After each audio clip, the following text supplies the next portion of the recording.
Écoute, Benjamin, laisse-moi juste finir ma dernière vidéo, là, ce sera pas long tout le monde. Et après ça, oui, on va aller se promener dans les souterrains. Bye bye. Ouf.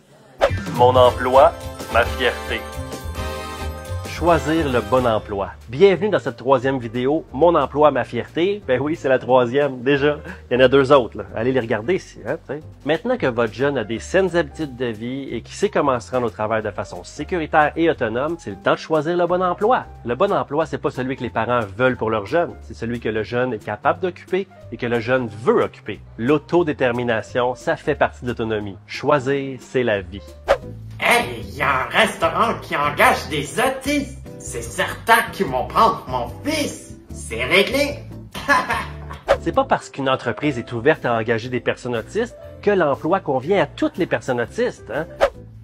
Comment ça marche pas? Vous engagez des autistes, mais pas le mien. J'en reviens pas.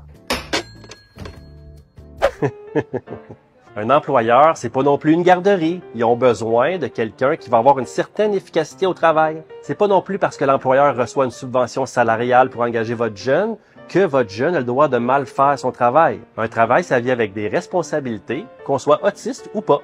J'aimerais tellement ça travailler dans un hôtel, puis même me promener dans l'ascenseur, puis même aller dans le stationnement souterrain. Une vraie job de rêve. Je suis pas certain que de prendre l'ascenseur puis de se promener dans les souterrains, c'est un emploi, mais bon. Un hôtel, c'est un autre bon exemple que ça peut marcher, mais pas pour tout le monde. Si j'apprends, par exemple, que Benjamin est en charge du ménage et de la propreté dans les chambres d'hôtel, je vais pas aller dormir dans cet hôtel-là. Faire le ménage, c'est pas sa force. Faut y aller avec les intérêts et les forces de vos jeunes. Moi, mon fils rêve d'être pilote d'avion. Il collectionne plein d'avions miniatures.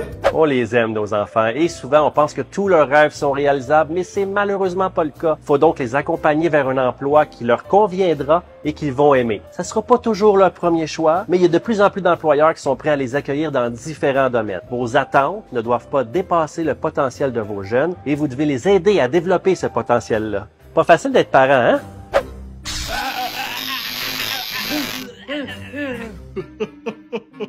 Oh, papa, t'es pas drôle! Si vous avez l'opportunité d'intégrer votre jeune dans votre propre emploi, c'est quand même une belle option. Mais n'oubliez pas de jouer le rôle du collègue ou du patron et peut-être un peu moins celui du parent. En plus des nombreux employeurs qui sont prêts à accueillir des personnes autistes dans différents milieux de travail, il y a aussi les entreprises adaptées qui sont adaptées.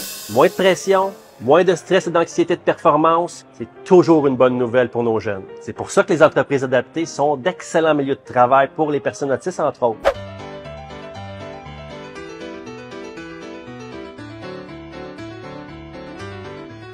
Être capable d'identifier les facteurs de stress qui pourraient nuire à votre jeune autant dans son emploi que pour sa santé, c'est important.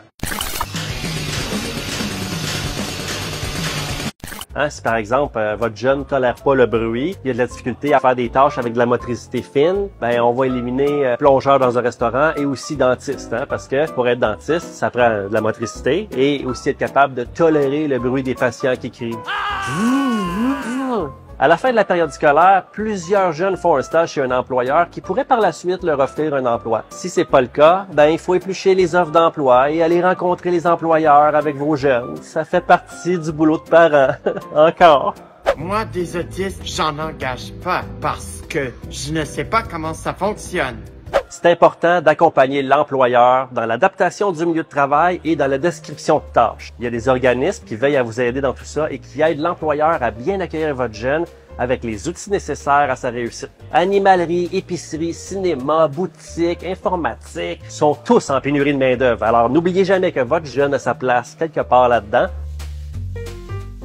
En conclusion, soyez fiers de vos jeunes, peu importe l'emploi qu'ils vont occuper. Assurez-vous qu'ils travaillent le bon nombre d'heures selon leurs capacités et surtout, abandonnez pas au premier échec. Je vous souhaite bonne chance et je vous dis à la prochaine pour d'autres vidéos. Ciao!